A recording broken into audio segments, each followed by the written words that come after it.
The Mega Man fanbase is quite an incredible group of people.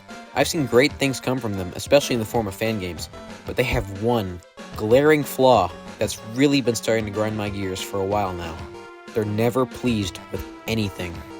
Now, they weren't always this way. I really started to notice this more and more after the cancellation of Mega Man Legends 3, and I will admit that was a terrible day to be a Mega Man fan. The people had all the right to complain about it to no end. Saying that 2011 was overall a rough patch for Mega Man is about as much of an understatement as it gets. But I believe that after that day, something just clicked. Just look at how people reacted to the cancellation of Legends 3.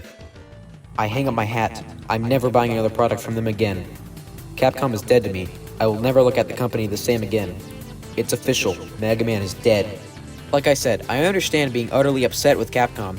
That was surely the worst decision they've ever made with Mega Man. People have wanted Legends 3 since the second game came out way back in 2000, but to say that Mega Man was dead is a little overboard. Clearly, it isn't. A game series doesn't die when an upcoming release or two gets cancelled.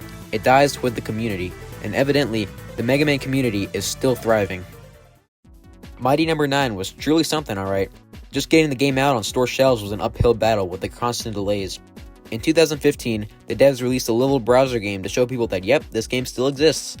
Unfortunately, people saw this as if it were the full game. Really? A Flash game?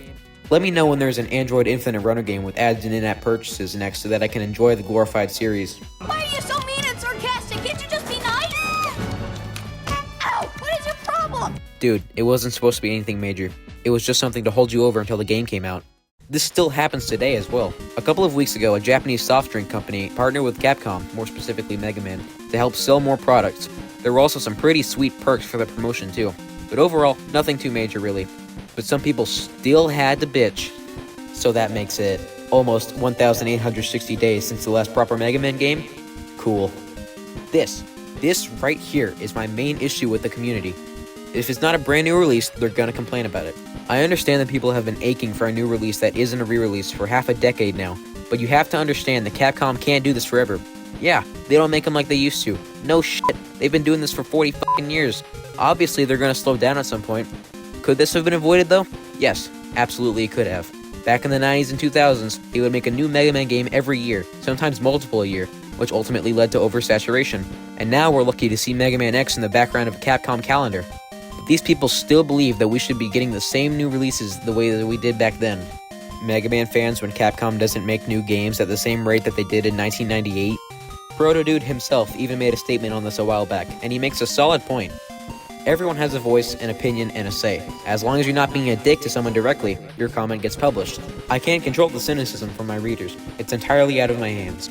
The root of it all is, what is largely perceived to be, Capcom's negligence and mistreatment of the IP. People are still salty, I get it. Being primarily a Mega Man news blog contributes too, I admit.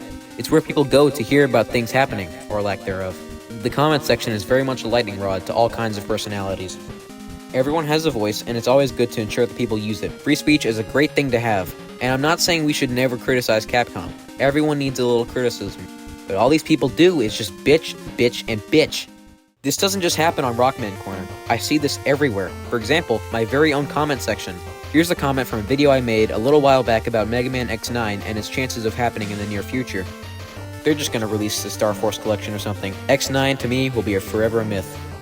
I've seen comments like these a few times before. You do realize Mega Man has gone on hiatus before new ones come out, right? Mega Man 8 and 9 are 12 years apart, Mega Man 10 and 11 are 8 years apart, to name a few examples. Capcom just needs a break from making Mega Man is all. And if that break ends up being for 20 years, then so be it. We have to wait. Rushing them and complaining about the lack of new content only worsens our situation. Capcom clearly has not forgotten about the series, and neither have we. All in all, Mega Man fans are some truly great people, but the vocal minority has a serious problem. They're impatient, pessimistic, and overall douchebags altogether. So I could either ignore the vocal minority, or complain about it online. God damn it, I've become just like them now, haven't I?